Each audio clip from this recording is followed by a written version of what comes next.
Hello everyone, first of all welcome to my YouTube channel students. Hope है आप सभी अच्छे होंगे और आपकी स्टडी भी अच्छी चल रही होगी। तो कई दिनों से एक स्टूडेंट्स रिक्वेस्ट कर रहे थे कि हम यूनिट 4 के एनसीईआरटी के क्वेश्चंस का सॉल्यूशन करवा दें। काफ़ी प्रॉब्लम आ रही थी, तो जो हमने करवाना था आपका complete syllabus according to NCERT वो क्लास 10th का कंप्लीट हो चुका है, क्लास 12 का भी कंप्लीट हो चुका है। उसमें एक यूनिट रहती थी, उसकी भी ट्राई करेंगे, हो जाएगा। और अगर क्लास 10th के तो तीनों चैप्टर्स के NCERT questions with topic available हैं। You can check the channel playlist of class 10th and the unit for carbon and its compounds whole topic of NCERT we have covered in this video. We have covered the NCERT questions completely। ठीक है, तो आप अपनी rough copy लेके बैठिए students. तो पहला question देखिए, हमने क्वेश्चंस आपके लिए फोटो कॉपी करा रखे हैं आपकी। तो क्वेश्चंस क्या है आपका, what would the electron structure of carbon dioxide has the formula. इन्होंने पूछा है क्वेश्चंस में कि आपके पास CO2 है, तो CO2 की स्ट्रक्चर्स आपको बताने हैं। इलेक्ट्रॉन डॉट स्ट्रक्चर्स पूछिए तो कैसे बनाओगे स्टूडेंट्स। देखो, एक क्या होता है कि सेंट्रल एटम किसको लिखते हैं, जो कम अमाउंट में हो, और जो ज्यादा होता है उसको साइड एटम मानते हैं। तो कार्बन एक है तो कार्बन को बीच में रखेंगे और साइड एटम को ऑक्सीजन में रखेंगे। कार्बन के इलेक्ट्रॉन कितने होते हैं, 4 होते हैं। तो आप ऐसे हमने मान लिया कि आपके पास 4 बन के 4 इलेक्ट्रॉन लगा दिए। साइड में कुछ नहीं है तो आप 2 इलेक्ट्रॉन यहाँ लिख लीजिए, तो यहाँ पे रख लीजिए। अब आपको बताया स्टूडेंट्स, ऑक्सीजन का एटॉमिक नंबर 8 होता है। आउटरमोस्ट सेल में बात करें तो 6 इलेक्ट्रॉन होते हैं। तो मान लो 2 आपने यहाँ रख दिए, 2 यहाँ पे, 2 यहाँ पे, ऐसे 2 यहाँ पे, 2 यहाँ पे, 2 यहाँ पे। ठीक है, तो इलेक्ट्रॉन डॉट स्ट्रक्चर ही पूछेगी। अब कार्बन की हम बात करेंगे स्टूडेंट, देखो 2 4 6 और 8, तो कार्बन की अगर पूरा ऑक्टेट कंप्लीट हो चुका है। ऐसे ही 6 तो ऑक्सीजन के खुद गए थे, 2 कार्बन के ले लिए, ऐसे ही इस ऑक्सीजन के ले लिए। तो ये इसकी इलेक्ट्रॉन डॉट स्ट्रक्चर्स बन जाएगी। और अगर हम बात करें बॉन्ड्स की तो ऐसे होता है, CO2 में यहाँ डबल बॉन्ड एग्जिस्ट करता है। तो पहले क्वेश्चन में इतना ही करके आपको बताना था। नेक्स्ट क्वेश्चन देखिए स्टूडेंट्स, क्या पूछ रखा है, what would be the electron dot structures of molecule of sulphur, जिसमें 8 सल्फर के एटम्स ज्वाइन कर रखे हैं। और इन्होंने हिंट दे रखी है एनसीईआरटी में ही, क्या हिंट दे रखी है students, the 8 atom of sulphur are join together in the form of ring. इन्होंने बताया है कि सल्फर के S8 ये स्ट्रक्चर्स बनानी है और वो एक रिंग के अंदर ज्वाइन है। तो उसका क्या मतलब है स्टूडेंट्स, कि जैसे आपको एक ऐसे रिंग बनानी है कॉम्प्लेक्स की, तो आपको ऐसे बनाना है, जैसे सल्फर 2 यहाँ रख लिए, 2 यहाँ रख लिए, 2 यहाँ रख लिए, 2 यहाँ रख लिए, 2 सल्फर यहाँ रख लीजिए और 2 यहाँ, 2 यहाँ, ऐसे ऐसे ऐसे ऐसे बन जाएगा स्टूडेंट्स। ठीक है, तो ऐसे ही आपको इलेक्ट्रॉन, और यहाँ पे सिंगल बॉन्ड ही होता है। दैट मींस सल्फर के ऑक्सीजन आ जाए, सल्फर आ जाए, सेलेनियम, सबके पास 6 इलेक्ट्रॉन है। तो 4 तो सभी एटम के पास लोन पे रह जाएंगे, एक बॉन्ड यहाँ यूज कर लिया, एक बॉन्ड, इसलिए यहाँ पे सिंगल बॉन्ड की फॉर्मेशन हो गई है। ठीक है स्टूडेंट्स, तो ऐसे ही सभी के ऊपर लोन पे हो जाएंगे 4 और स्ट्रक्चर्स बन जाएगी। तो सीधा सा क्वेश्चन था। उसके बाद नेक्स्ट क्वेश्चन देखते हैं स्टूडेंट्स, क्या है, how many structural isomer can you draw for the pentane. इन्होंने पूछा है आपका कि पेंटेन के आप कितने आइसोमर बना सकते हो। तो स्टूडेंट्स देखिए, अब आपको पता है स्टूडेंट्स, पेंटेन, सबसे पहले इसका फार्मूला बना लीजिए। ये हमने बताया था आपको। अल्केन का जनरल फार्मूला क्या था, CnH2n+2। पेंट मतलब 5 है तो n की वैल्यू 5 हो गई, या 5 2 10 + 2 12, मतलब C5H12। ये किसका फार्मूला हो गया स्टूडेंट्स, पेंटेन का। तो एक तो ऐसे हो सकता है सीधे कार्बन चेन में जुड़ जाए, 1 2 3 4 5, और जो बच गई इनकी वैलेंसी आप हाइड्रोजन से पूरी कर दोगे। पता है आपको ये सब, तो H से पूरी कर देंगे हम, क्योंकि कार्बन के 4 इलेक्ट्रॉन खुद के होते हैं, 4 और लेने हैं। एक बॉन्ड से 1 इलेक्ट्रॉन आ रहा है, तो बच गए जो 3, वो के हम किससे पूरा करेंगे, हाइड्रोजन से। ठीक है, ये तो हो गए 5 इलेक्ट्रॉन्स सिंपल वाले। उसके बाद में हम क्या कर सकते हैं स्टूडेंट्स, जैसे मान लो कि अगर आपने एक कार्बन चेन ऐसे ली और एक ऐसे, 1 2 3 4, एक ऐसे बना सकते हैं, या आप एक ऐसे बना सकते हो, यहाँ कार्बन यहाँ बैलेंस पूरी कर लेना। तो इसके 3 आइसोमर बन सकते हैं। तो सिंपल चेन में जोड़ दो आप। एक आपने 4 कार्बन, आप सीधा ले लो। ठीक है, इसका नाम पता है क्या हो जाता है फिर, इसको बोलते हैं हम आइसोपेंटेन और इसको बोलते हैं हम नियोपेंटेन। इसको क्या बोलते हैं स्टूडेंट्स, नियोपेंटेन। ठीक है, तो इसका नाम हो जाएगा फिर आइसो और इसका नाम होता है नियोपेंटेन। तो ये इसके 3 आइसोमर्स बन जाएंगे। उसके बाद नेक्स्ट क्वेश्चन देखिए स्टूडेंट्स, क्या है, what are the 2 property of carbon which lead to the high number of carbon compound formation. ये हमने जब आपको टॉपिक समझाया था उसमें बताया था, 2 मेन चीज होती हैं, कैटिनेशन और टेट्रावैलेंसी। कैटिनेशन का मतलब होता है सेल्फ लिंकिंग पावर, अपनी तरफ अट्रैक्ट करने की। जैसे कार्बन है, कोई भी कंपाउंड आते हैं तो अपने साथ जोड़ लेता है उनको, कैटिनेशन पावर बहुत अच्छी होती है अपनी तरफ अटैच करने की। तो सेकंड थिंग्स होती है टेट्रावैलेंसी, कार्बन की 4 वैलेंसी होती है, 4 वैलेंस इलेक्ट्रॉन होते हैं, तो ये बहुत सारे कंपाउंड्स बना लेता है। तो इसका रीजन ऐसे बताना था आपको। नेक्स्ट क्वेश्चन देखिए क्या पूछ रखा है, what will be the formula of electron dot structure of cyclopentane. अब आपसे पूछा है स्टूडेंट साइक्लोपेंटेन, तो साइक्लोपेंटेन है 5 मेंबर की रिंग बनानी है 1 2 3 4 5। अब यहाँ पे कार्बन है, इनकी वैलेंसी यहाँ पे पूरी कर लोगे। नेक्स्ट क्वेश्चन देखिए students, draw the structures of the following compound. अब हमें स्ट्रक्चर्स बनानी है स्टूडेंट्स, किस किस की स्ट्रक्चर्स बनानी है। एक तो दे रखा है इथेनोइक एसिड्स की, एक स्ट्रक्चर्स किसका दे रखा है स्टूडेंट्स, इथेनोइक एसिड्स की। इथेनोइक एसिड की स्ट्रक्चर्स बनानी है, ब्रोमोपेंटेन की बनानी है। अब आपको पता है हमने आईपैक नेम की बहुत अच्छे से करवाया, 3 से 4 वीडियोस हो चुके हैं चैनल पे, चेक कर सकते हो आप। इथेनोइक एसिड, इथेनोइक एसिड, इथ सुनते ही पता चल गया कार्बन टोटल 2 है, एसिड का भी कार्बन काउंट होता है। इसका करोगे H H H, तो मिथ ईथ सिंगल बॉन्ड है एन, और कार्बोक्सिलिक के लिए ओइक, तो इसका नाम हो जाएगा इथेनोइक एसिड। नेक्स्ट देखिए किसका बताना है आपको, और इसको अगर आपको बॉन्डिंग में खोल के दिखाना हो तो आप इसको ऐसे भी लिख सकते हो, कार्बोनिल और साथ में OH, कार्बोक्सिलिक एसिड को। नेक्स्ट बता रखा है ब्रोमोपेंटेन, तो कुछ नहीं करना आपको, 5 कार्बन की सीधी चैन ले लेना 1 2 3 4 5, और ब्रोमोपेंटेन है, नंबरिंग मेंशन नहीं कर रखी तो आप 1 पे ही लगाओगे, इस साइड से शुरू कर लो, इस साइड से बात एक है। अगर ऐसे बोल देता 2 ब्रोमोपेंटेन 3 ब्रोमो, तो आप पोजीशंस हो जाती है आपकी। उसके बाद है स्टूडेंट्स आपका ब्रोमोपेंटेन, उसका है ब्यूटेन ओन। अब बता रखा है आपका कि ब्यूटेन ओन बताइए आपका क्या हो गया, तो ब्यूटेन ओन समझते ही आपको पता चल गया कि 1 2 3 4 है ब्यूटेन ओन। कार्बोनिल हमेशा बीच में ही आता है आपका, तो ये 1 2 3 4 और एक हो जाएगा आपका 5 हो जाएगा स्टूडेंट्स। तो इसीलिए हमेशा 2 पे आता है, तो इसका नाम ब्यूटेन ओन भी कर देते हैं, 2 पे भी कर सकते हो, वैसे इसका नाम यही काउंट होता है। देखो 1 2 3 4 ये नहीं आएगा, 5 कार्बन नहीं करनी आपको, 4 ही कार्बन करनी है। नेक्स्ट क्वेश्चन देखिए स्टूडेंट्स क्या पूछा गया है आपको, पूछा गया है आपका हेक्जेनल। हेक्जेनल सुनते ही आपको पता चल गया एल, ए एल का मतलब है कौन सा फंक्शनल ग्रुप है, अल्डिहाइड है। तो आपको क्या करना है, जैसे 1 2 3 4 5 करके यहाँ पे CHO लगा देना, 1 2 3 4 5 6। हेक्जेनल मतलब 6 कार्बन टोटल हो गई, और एल का मतलब है अल्डिहाइड है, एल का। नेक्स्ट क्वेश्चन देखिए स्टूडेंट्स आपसे क्या पूछे हुए हैं, देखते हैं हम एक बार एनसीईआरटी की, ट्राई करेंगे कि आज की वीडियोस में हमारे सारे क्वेश्चंस कंप्लीट हो जाएं। नेक्स्ट क्वेश्चन पूछा हुआ है स्टूडेंट्स कि how would you name the following compounds. अब की बार फिर से पूछ लिया, कंपाउंड्स दे रखे हैं उनकी आपको नेम करनी है, तो आप नेम कैसे करोगे स्टूडेंट्स कंपाउंड्स के, जैसे दे रखा है CH3CH2Br, ऐसे दे रखा है CH3CH2Br। अब आपको पता है स्टूडेंट्स, इनका मैंने जनरल बताया था आपको, हेलो अल्कीन, हेलो Br है तो ब्रोमो, 2 कार्बन की चेन है तो इथेन, तो इसका नाम हो जाएगा हेलो इथेन। ठीक है स्टूडेंट्स। उसके बाद देखिए आपका, तो अगला दे रखा है CH3 कार्बोनियल्स आपका दे रखा है, तो अब ऐसे आप इसका नाम हो जाएगा CH3 HCHO, तो नाम हो जाएगा मीथेनॉल। और अगले में भी आपको कार्बन काउंट करने हैं, ट्रिपल जिस पोजीशन पे उसका नाम दे दो, कोई पेंटुआइन पे है, 3 पे है, ऐसे सिंपल से यहाँ आईपैक पे प्रैक्टिस हो चुकी है। नेक्स्ट क्वेश्चन देखिए, what is the conversion of ethanol to ethanoic acid and oxidation reaction. अब इन्होंने कहा कि इथेनॉल को इथेनोइक में कन्वर्ट कर दीजिए। इथेनॉल मतलब क्या होता है स्टूडेंट्स, ये है, ये हमने चैप्टर में भी देखा था, ये इथेनॉल को इथेनोइक एसिड में कन्वर्ट कर दीजिए, मतलब CH3CH को। तो आपको क्या डालना पड़ेगा, एक ऑक्सीडाइजिंग एजेंट, लाइक आप KMNO4 ले सकते हो, पोटेशियम डाइक्रोमेट ले सकते हो। अगर अल्कोहल का ये एजेंट डाल दें तो किस में कन्वर्ट हो जाता है, एसिड में।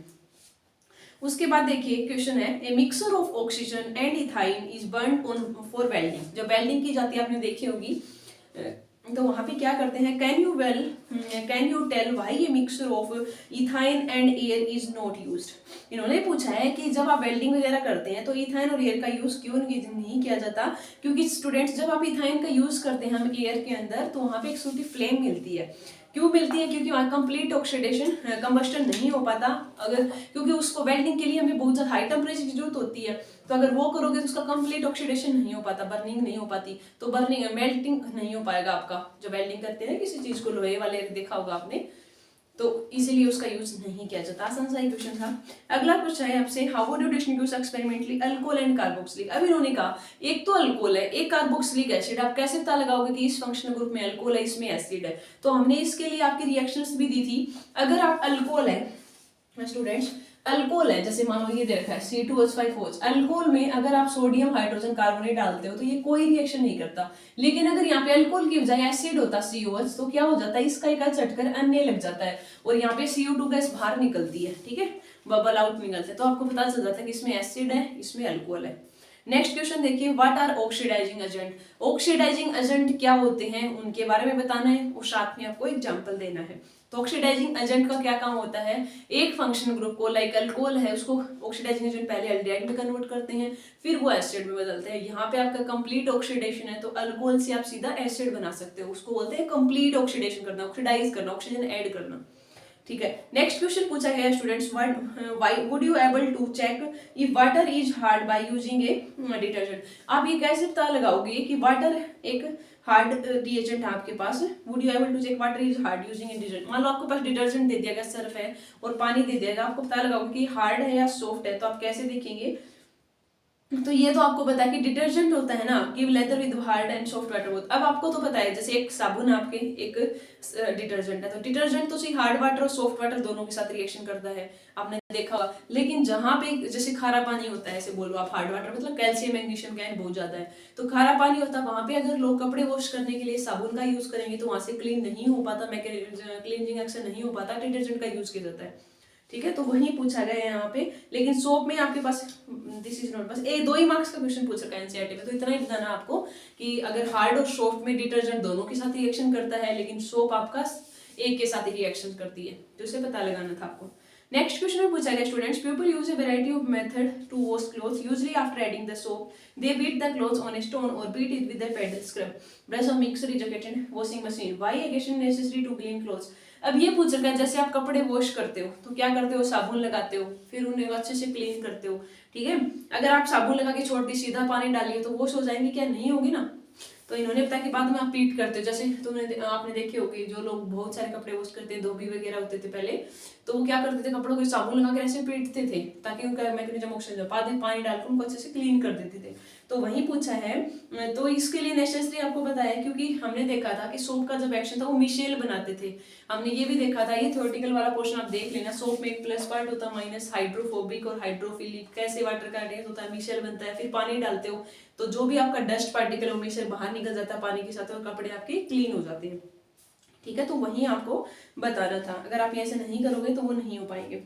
नेक्स्ट क्वेश्चन में पूछा गया स्टूडेंट्स, इथेन है, ये दे रखा आपका C2H6, इथेन है, इथेन, उसमें आपको बताना है कि कितने कोवेलेंट बॉन्ड होंगे। क्या बताना है स्टूडेंट्स आपको कि इथेन में कितने कोवेलेंट बॉन्ड होंगे C2H6 में। तो कार्बन यहाँ पे 2 हैं, हाइड्रोजन आपके 3 हैं, 3 हाइड्रोजन है, जैसे कार्बन इथेन है, 2 कार्बन है, सिंगल बॉन्ड है, 3 हाइड्रोजन यहाँ है, 3 यहाँ पे है, तो क्या हो जाएगा स्टूडेंट, C2H6 इथेन। तो इसमें कितने कोवेलेंट बॉन्ड हो गए, 1 2 3 4 5 6 और 7, तो यहाँ पे 7 कोवेलेंट बॉन्ड आ जाएंगे।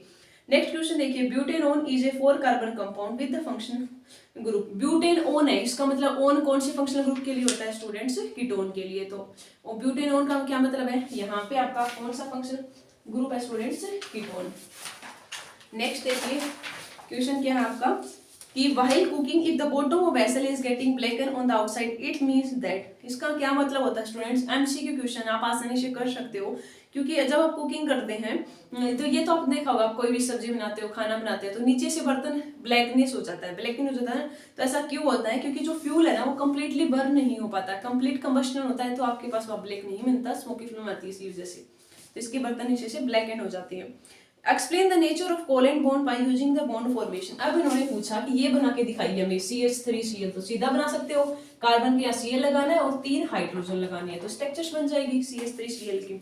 नेक्स्ट देखिए, draw the electron dot structure, एक आपको इथेनोइक एसिड की बनानी है, H2S की बनानी है, प्रोपेनोन की बनानी है और F2 की। इन सभी की स्ट्रक्चर्स हमने प्रैक्टिस करवाई हुई है, वीडियोस में चेक कर सकते हो। नेक्स्ट क्वेश्चन है, व्हाट इज होमोलोगस सीरीज। तो होमोलोगस सीरीज बताना है आपको और एक्सप्लेन विद द एग्जांपल। तो होमोलोगस सीरीज के अंदर क्या होता था स्टूडेंट्स कि अगर मान लो 2 कंपाउंड्स आपके कोई भी, उनका मोलिकुलर फार्मूला तो अलग है, वहां पे बॉन्ड सेम है, फिजिकल प्रॉपर्टीज भी अलग हो सकती हैं, नॉर्मलाइज सेम होगा। अब जैसे हमने बोला आपको मीथेन, मीथेन का फार्मूला CH4 है, मैंने कहा आपको इथेन, इथेन का क्या है C2H6, अगर इन दोनों में डिफरेंस देखो तो किस चीज का है, CH2। तो इस टाइप के कंपाउंड जिसमें डिफर बाय CH2 ग्रुप और सारा काम सेम होता है, बॉन्ड वगैरह प्रॉपर्टी सेम मिलेगी, डिफर हो रहा हूँ CH2 ग्रुप से, तो वो क्या होते हैं एक दूसरे के, कौन सी सीरीज बोला जाता है, होमोलोगस। और ध्यान रखना है अल्केन एन वाले इन के साथ होमोलोगस नहीं हो सकते, एन के डिफरेंट कार्बन चेंज करके आप कर सकते हो, जैसे मीथेन इथेन हो जाएंगे आपस में, ऐसे इथेन प्रोपेन हो जाएंगे, डिफरेंस CH2 होना चाहिए और बॉन्ड सेम होना चाहिए। नेक्स्ट क्वेश्चन में पूछा हुआ है आपको कि how can ethanol and ethanoic acid differentiate on the basis of physical and chemical properties. ठीक है, तो ये तो आपको पता है कि जो इथेनॉल होता है उसकी प्लेजेंट स्मेल होती है, और अगर आपके इथेनोइक एसिड की बात करें तो जैसे विनेगर होता है सिरका वैसी स्मेल होती है। और उन्होंने पूछा आपसे डिफरेंस इन फिजिकल टेस्ट, और ये भी बता स्टूडेंट एसिड होते हैं वो श्योर इन टेस्ट होते हैं, तो आप वो बता सकते हो और वो बर्निंग टेस्ट दे सकते हैं आपके। और केमिकल प्रॉपर्टीज में बता दोगे आप तो एक तो लिटमस पेपर वाला कर सकते हो। ठीक है, एसिड आपको बताइए इथेनोइक एसिड है तो एसिड तो क्या कर देगा, रेड को ब्लू में कन्वर्ट कर देगा, लेकिन अल्कोहल वाला नहीं करता लिटमस एक्शन। तो एक रिएक्शन आप ये बता सकते हो। दूसरा आप ये हमने जो पहले बताई थी सोडियम हाइड्रोजन कार्बोनेट के साथ अल्कोहल है करेगा नहीं, एसिड कर देता है, वहां पे CO2 गैस बाहर निकलती है, एफरवेशंस बनते हैं। नेक्स्ट एंड लास्ट क्वेश्चन है आई थिंक ये, why does micelle formation take place when soap is added. हम एक्सप्लेन करवाया हुआ है, सेम फिर से रिपीट हो गया। पूछा है आगे, why are carbon and its compound used as a fuel for most applications. ठीक है, क्योंकि आपको पता है जैसे कार्बन है बर्न करते हो O2 बना, या आपके कोई हाइड्रोकार्बन लिया आपने CH4 में O2, तो CO2 गैस भी बन रही है आपके पास। ठीक है, और साथ में हीट प्रोड्यूस होती है, तो इसलिए एज ये फ्यूल यूज होते हैं आपके। उसके बाद स्टूडेंट्स आपके लास्ट में 2 क्वेश्चंस और रहते हैं।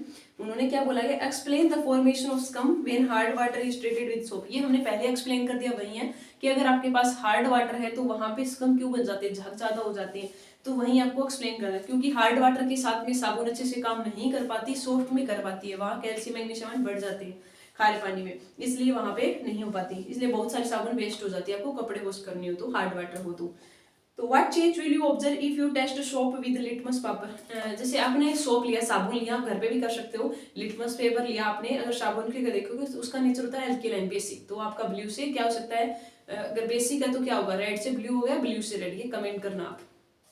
अब नेक्स्ट देखिए आपका क्या है, which of the following compound under को एडिशन रिएक्शन, तो अलग अलग कंपाउंड्स दे रखे हैं, तो उनसे पूछा गया आपसे एडिशन रिएक्शन कौन देंगे, तो एडिशन रिएक्शन के लिए आपको अनसैचुरेटेड कंपाउंड ही देंगे, सैचुरेटेड वाले एडिशन नहीं देते।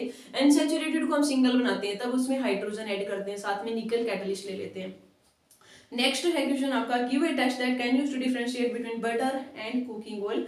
तो बटर और कुकिंग ऑयल में 2 सेपरेट टेस्ट बता रखे हैं, एक तो टेस्ट ट्यूब वाला होता है स्टूडेंट्स, दूसरा लैब में करवाया जाता है बच्चों को, ब्रोमीन वाटर टेस्ट होता है। ठीक है, तो कुकिंग जो ऑयल होता है ना वो ब्रोमीन वाटर का कलर चेंज कर देता है क्योंकि वहां एनसैचुरेशन होती है, और जो बटर है वो चेंज नहीं करता। ये होता है आपके हायर क्लास में जाओगे जब डिटेल से आता है, BR2 टेस्ट बोला जाता है इसको, एनसैचुरेशन टेस्ट, तो जिसमें डबल या ट्रिपल होता है वहां BR2 वाटर दे तो उसका पानी चेंज हो जाता है, कलर डिक्लाइज हो जाता है। लेकिन जहाँ सैचुरेशन है, सिंगल बॉन्ड वाला है, वहां कोई रिएक्शन नहीं देता। नेक्स्ट क्वेश्चन है आपका एंड लास्ट क्वेश्चन है इस यूनिट का, explain the mechanism of cleaning action of soap. तो ये हमने वीडियोस में समझा दिया था कि कैसे साबुन एक्ट करती है, कैसे तो पार्ट्स होते हैं, मिशेल कैसे बनती है, बाद में कपड़े क्लीन कैसे होते हैं, तो वही क्वेश्चन फिर से रिपीट हुआ है। तो आई थिंक स्टूडेंट्स आपको एनसीईआरटी के सारे क्वेश्चंस प्लस में जितने टॉपिक्स हमने वीडियोस बनाई हुई हैं 4 से 5 वीडियोस मिल जाएंगी आपके इस चैप्टर्स की, तो अच्छे से वॉच कर लेना है। आयु तक के लिए एक तो हमने 10th क्लास के अलग से वीडियोस बना दी थी, और एक आपको भी रिसेंट में ही मिलेगी 10th और 11th वाली, तो उसमें भी हमने पूरे आइसोमर जितने फंक्शनल ग्रुप है सभी का डिस्कस किया है कंपाउंड्स का, तो वो भी आप चेक कर सकते हो। अभी भी कोई क्यूरी रहती है इस वीडियो में तो आप कमेंट कर सकते हो। Thank you students, have a good day.